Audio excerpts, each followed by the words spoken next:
The story begins in a near future where overpopulation and pollution have pushed the world into a serious crisis. Food and essential resources are slowly running out. During this time, a Norwegian scientist named Jorgen Asbjornsen creates a revolutionary technology called cellular reduction, which can shrink humans and animals to a tiny size. He first tests it on a mouse by giving it a special injection and placing it inside an oven-like machine. After 2 hours, the mouse becomes extremely small. 5 years later, at a science conference in Turkey, everyone is shocked when a professor opens a box and reveals a tiny Jorgen Asbjornsen inside. Jorgen explains that he, his wife Anne Helene, and 36 other volunteers chose to shrink themselves. The process was completely painless, and they fully recovered within a few hours. Scientists then build a protected miniature village for these tiny people inside a secure glass enclosure to keep them safe from animals and weather. Jorgen also reveals that in 4 years,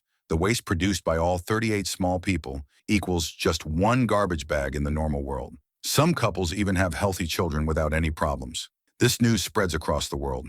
Paul Safranek sees this as an incredible scientific breakthrough, but his mother sarcastically says scientists should fix her back pain instead of shrinking people. 10 years later, downsizing becomes common, and thousands of people choose to live a small life. This creates major changes in governments and big industries, as small people need less space, money, and resources. Meanwhile, Paul lives a normal life as an occupational therapist with his wife Audrey Safranek, but behind their smiles, they struggle financially and fail to buy their dream home. The next day, as Paul and Audrey leave their home, leaving behind their wedding rings, to head to the special downsizing facility. On the bus, they are joined by many others preparing to become small. At the center, they sign consent papers and are then taken to separate rooms. Before the procedure, all body hair is removed, including eyebrows. They are put under anesthesia, any metal in their teeth is removed, and special preparations are made. Then, all sleeping patients are placed into a large machine and given a special drug. Within minutes, the shrinking process is complete. Nurses carefully lift them with flat, spoon-like tools onto tiny stretchers and transfer them by elevator to the lower section. A small team of doctors fits them with new teeth and sends them to rooms to rest. When Paul wakes up, a nurse gives him a regular-sized cookie, which now seems huge. He asks about Audrey, but the nurse says she hasn't been transferred yet. Soon, Paul gets a call from Audrey, who reveals she never went through the procedure. She had gotten scared while shaving her head and realized she would be leaving her loved ones forever. She did it only for Paul's happiness. Paul is furious and they have a heated argument. He feels he was trying to improve their married life, and Audrey betrayed him. Afterward, Paul is taken to the tiny city called Leisureland. Sunlight is softened, small cars drive on the streets, and life seems extremely comfortable. Paul sees this wonderful world but cannot enjoy it because he is still hurt over Audrey. He soon arrives at his tiny new home, which is already stocked with food and clothes. A delivery van arrives with their normal-sized wedding rings, making him even sadder. Watching TV, he learns that the U.S. government is worried about this technology, as some people are using it for illegal entry. Tiny foreigners are found hidden in devices like TVs, and many don't survive the journey. A year later, Paul signs divorce papers and moves into a small apartment. He starts working at a call center and makes friends with neighbors, even reconnecting with an old school friend. But he still misses Audrey. To distract himself, he starts dating a single mother, but their meetings are dull. One noisy night at dinner, Paul yells at the neighbors from his balcony. Dwayne comes down to calm him, explaining that everyone here is friends and conflicts should be peaceful. Dwayne invites Paul to a party, but he refuses. Before leaving, Dwayne compliments Paul's big rose. Later, Paul kisses the woman he was dating, but she tells him their relationship won't work. Ignoring her, Paul takes his rose and goes to the party, where he meets Conrad, a former ship captain who is now a powerful figure in this tiny world. Conrad enjoys life in the tiny world, but Paul is still unsure and cannot fully agree with him. In the city, Paul meets the first child ever born in the small community, who is now a teenager. After taking a selfie with him, Paul finally joins the dance floor. At first, he feels awkward, but a woman gives him a pleasure-inducing substance and kisses him. Initially, Paul feels strange and even vomits, but soon the effect relaxes him. He begins to enjoy himself and join the party, though visions of Audrey keep haunting him. The next morning, Paul wakes up on the floor, and the cleaning staff arrive. One woman with a prosthetic leg seems familiar. Dwayne calls Paul for breakfast and starts listing the perks of small life living, luxury, parties, and minimal work. But Paul keeps noticing the cleaning women. Curious, he follows the limping woman to the bathroom and finds her taking medicine. It turns out she is Nora, an activist against the downsizing procedure. Paul had seen her on the news when she was discovered hidden inside a TV. Nora explains that she is not stealing. Dwayne lets her collect medicine for a sick friend. She also reveals that she was forcibly shrunk in Vietnam, nearly died escaping, and lost her leg in the accident. Paul massages her leg and shows her simple ways to reduce back pain. Nora then asks Paul to visit her sick friend. Paul initially refuses, saying his medical license has expired in this tiny world, but Nora convinces him since local doctors do not take his advice seriously. On the bus, Paul sees the real, poorer side of the city for the first time. They pass through a tunnel and exit beyond the outer wall into a slum-like area. Paul realizes that this small world is not a perfect paradise. Thousands of people live in the same building, and without an elevator, Paul must climb 7 flights of stairs. Nora introduces him to her friend Gladys, whose husband died during an illegal downsizing procedure.